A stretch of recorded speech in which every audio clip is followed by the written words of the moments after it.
discuss the topic aromatic compounds from the chapter General Organic Chemistry. तो चलिए शुरू करते हैं।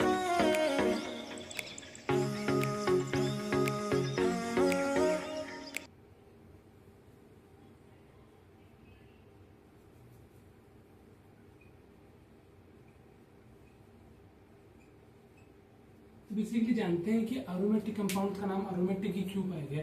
तो हिस्टोरिकली ये पाया गया कि जब साइंटिस्ट देख रहे थे अलग अलग कंपाउंड्स को, तो उनमें पाया गया कि कुछ कंपाउंड्स के अंदर एक ओडर और स्मेल आती है, एक अरोमा आता है। तो उसी तरीके से उसी वजह से इनका नाम एरोमेटिक कंपाउंड्स पड़ा। तो चलिए शुरू करते हैं। तो एरोमेटिक कंपाउंड्स बात करें तो किस तरह हम डिफाइन कर सकते हैं कि कौन कौन से एरोमेटिक कंपाउंड्स होंगे। तो इसको आइडेंटिफाई कैसे करेंगे अपन, आइडेंटिफाई कैसे करेंगे तो देखते हैं। फर्स्ट स्टेप, पहला तो होना चाहिए साइक्लिक, दूसरा होना चाहिए प्लेनरिटी, तीसरा होना चाहिए हक्कल रूल को फॉलो करना चाहिए, हक्कल्स रूल। अभी जानते हैं।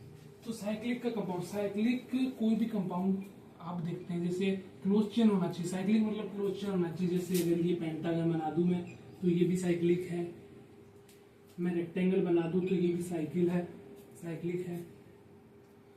और मतलब क्लोज चेन होगा तो वो साइक्लिक होगा। दूसरी जो है प्लेनरिटी देखते हैं कैसे होती है। प्लेनरिटी मतलब मीन्स होता है जैसे कि हम बात करते हैं ये बेंजीन है, तो ये p ऑर्बिटल है, ये p ऑर्बिटल है, ये p ऑर्बिटल है, ये p ऑर्बिटल है, ये p ऑर्बिटल है। तो ये पैरेलली ओवरलैपिंग करती है जिससे कि करंट फ्लो हो जाता है। समझ रहे हो? ये p ऑर्बिटल है, ये p ऑर्बिटल है, ये p ऑर्बिटल है। बट अगर ऐसी कंडीशन आ जाती है मीन्स कि इसमें रेजोनेंस पॉसिबल नहीं, ये p ऑर्बिटल है, यहाँ p ऑर्बिटल है, बट एक p ऑर्बिटल है ये परपेंडिकुलर है, ये इसके परपेंडिकुलर है, तो ओवरलैपिंग नहीं हो पाती। और ओवरलैपिंग नहीं हो पाती है तो जो करंट है मींस कि जो रेजोनेंस के अंदर इलेक्ट्रॉन्स का फ्लो होता है ना, इस तरह रेजोनेंस का फ्लो, इलेक्ट्रॉन्स का फ्लो होता है, तो वो फ्लो नहीं हो पाता है। तो जब वो फ्लो नहीं हो पाता है तो जब ये एक्सटेंट ऑफ ओवरलैपिंग खत्म हो जाती है, जिस तरह आप देख सकते हैं तो दिख रहा होगा ये एक्स एक्सिस में है, ये p ऑर्बिटल y एक्सिस के अंदर है। बट जब ये इस तरह होगा, ये इस तरह होगा, तो नो एक्सटेंट ऑफ ओवरलैपिंग आएगा, मतलब यहाँ पे ओवरलैपिंग नहीं हो पा रही है हमारे पास। तो जब ओवरलैपिंग नहीं हो पा रही है तो ये करंट भी फ्लो नहीं हो पाएगा, क्योंकि जब इलेक्ट्रॉन्स कूदते जाएंगे आगे, तो वो इलेक्ट्रॉन आगे जा ही नहीं पा रहा, तो करंट भी फ्लो नहीं हो पाएगा। तो यहाँ पे होता है नॉन प्लेनरिटी की कंडीशन। और अगर जब इलेक्ट्रॉन ओवरलैपिंग कर जाता है लगातार, जिस तरह कि इसके अंदर हो रहा है, इस तरह हो रहा है, तो ये जब ये ओवरलैपिंग कर पा रहा है तो इसमें प्लेनरिटी मेंटेन है। मींस कि sp2 हाइब्रिडाइज्ड कार्बन है, हो गया। अब हक्कल रूल की बात करते हैं हम। अगर हक्कल रूल की बात करते हैं तो हक्कल रूल के अंदर होता है बेसिकली 3 प्रकार का। हक्कल रूल की बात करते हैं तो हक्कल रूल की बेसिकली बात करी जाए तो हक्कल रूल के अंदर होता है, अगर हक्कल रूल के अंदर 3 प्रकार के होते हैं। एरोमेटिक कंपाउंड, दूसरा नॉन एरोमेटिक, और तीसरा होता है एंटी एरोमेटिक, जिस तरह की आप पढ़ते होंगे। एंटी एरोमेटिक, तो एरोमेटिक कंपाउंड्स के अंदर पूछा जाए तो 4n+2 पाई इलेक्ट्रॉन होना चाहिए। जैसे कि सबसे हम काफी हमारे लिए नॉर्मल है बेंजीन, तो हम हमेशा बेंजीन का एग्जांपल ही ले रहे हैं अभी। कौन है ये? कौन है महाशय? कोने में लो इसको, कोने में लो, कोने में लो इसको, तो कोने में लो, कपचे में लो इसको, बोरे में भरो। 5 6, तो ये 6 पाई इलेक्ट्रॉन है। और 4n+2 में अगर हम देखें तो 4 × 1+2, यहाँ पे 6 इलेक्ट्रॉन आ रहे हैं, 6 पाई इलेक्ट्रॉन्स। तो 6 पाई इलेक्ट्रॉन की वजह से एरोमेटिक कंपाउंड्स हो गया। बात करें एंटी एरोमेटिक की, तो एंटी एरोमेटिक में 4n means 4n pi electron, तो पाई 4 का मल्टीपल पाई इलेक्ट्रॉन अगर किसी में आ जाते हैं कंपाउंड में तो वो एंटी एरोमेटिक हो जाता है। और नॉन एरोमेटिक की सिंपल सी बात है, यहाँ पे नॉन प्लेनरिटी की कंडीशन आ जाती है। अभी आपको मैंने बताया था नॉन प्लेनरिटी की कंडीशन मीन्स कि वो पाई इलेक्ट्रॉन इतना फ्लो नहीं कर पा रहा, करंट फ्लो नहीं हो पा रहा कंपाउंड के अंदर। तो जब करंट फ्लो नहीं हो पाता कंपाउंड के अंदर, जिस तरह की एग्जांपल ले लीजिए आप,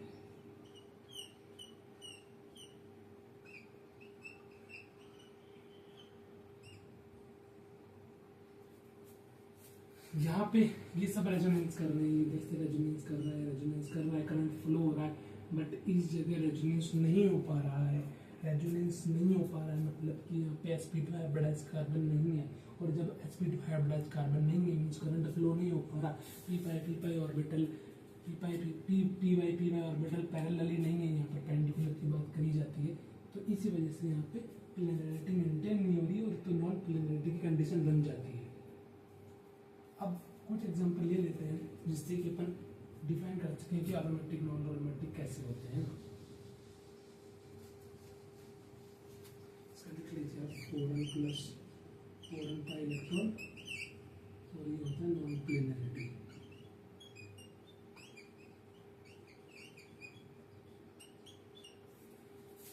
ओके, तो अब डिस्कस करते हैं और इसमें स्टेबिलिटी की बात करते हैं।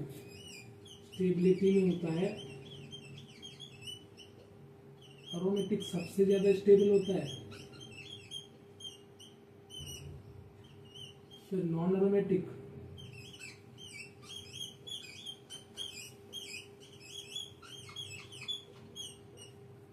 फिर अपने पास में एंटी एरोमेटिक।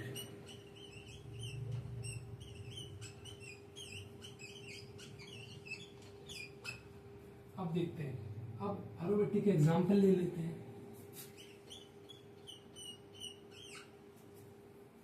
अब इसका तो मैंने आपको बता दिया एरोमेटिक ही होता है, दूसरे का देखते हैं।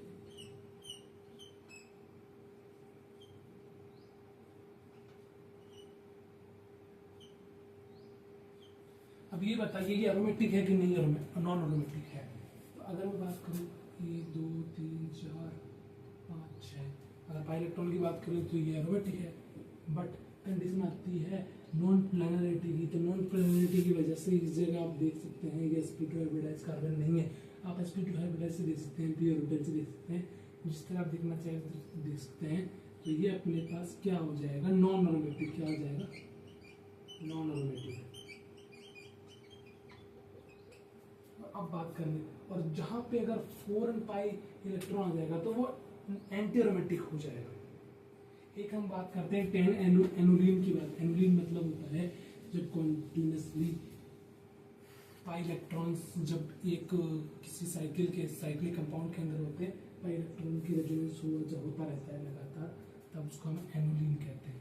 पाई 10 एनुलिन मतलब 10 पाई इलेक्ट्रॉन्स।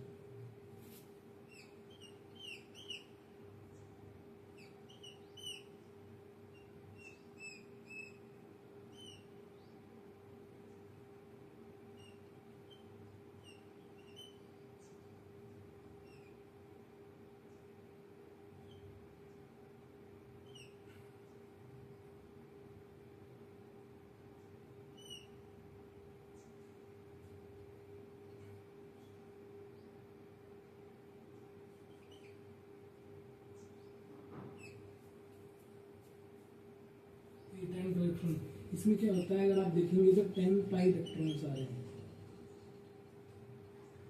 10 पाई इलेक्ट्रॉन्स आ रहे हैं। 10 पाई इलेक्ट्रॉन्स की वजह से अगर हक्कल रूल का फॉलो करें 4n + 2 4 × 2 + 2, तो यहाँ 10 पाई इलेक्ट्रॉन है, इसकी वजह से तो एरोमेटिक हो जाएगा।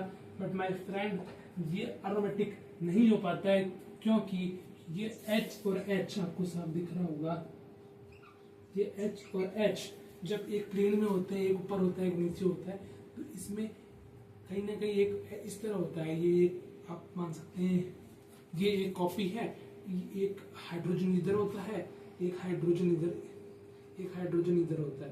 तो जिस तरह यहाँ पे ये दोनों अपने रिपल्शन करते हैं, और इस रिपल्शन की वजह से ये प्लेन से ऊपर हो जाता है। मैं आपको एक वीडियो के एक एनिमेशन भी लगा दूंगा वीडियो के अंदर, वो आप देख सकते हैं। ये क्या होता है, नॉन एरोमेटिक हो जाता है। ये सवाल काफी कॉम्पिटिटिव एग्जाम्स में पूछा जाता है, नॉन एरोमेटिक हो जाता है,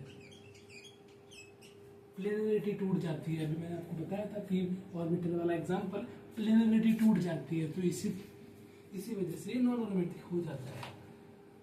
तो that's all from my side. अगले वीडियो में मिलते हैं क्वेश्चंस के साथ में और इंटरेस्टिंग टॉपिक्स के साथ में। अगर आपको अच्छा लगे वीडियो तो लाइक करें और शेयर भी करिएगा, इससे हमारा मोरल सपोर्ट भी बढ़ेगा और हम खुश भी होंगे। थैंक्स।